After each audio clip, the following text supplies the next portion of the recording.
கிட்டாதான் அந்த அன்பை அறிந்து கொள்ள வல்லவர்களாயும். எல்லாரும் பைபிள் வசனத்தை பாருங்க பார்க்கலாம். அடுத்து சொல்லுகிறது, தேவனுடைய சகல பரிபூரணத்தாலும் நிறையப்படவும்.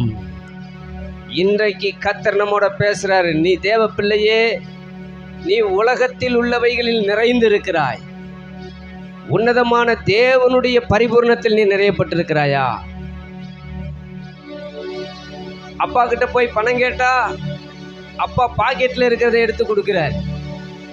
அம்மா கிட்ட போய் கேட்டா அம்மா எங்க வச்சிருக்கிறாங்களோ அதுல இருந்து எடுத்து கொடுக்கிறார். தேவனிடத்தில் கேட்டால் தேவன் அவருடைய பரிபூரணத்தில் இருந்து எடுத்து கொடுக்கிறார். எத்தனை பேருக்கு புரியுது? தேவனிடத்தில் கேளுங்கள், அவர் தம்முடைய பரிபூரணத்தால் உங்களை நிரப்புவார். ஹல்லேலூயா, ஹல்லேலூயா. சத்தத்தை உயர்த்தி ஹல்லேலூயா. நான் சொல்றது உங்களுக்கு புரியுதா? தேவனுடைய பரிபூரணம்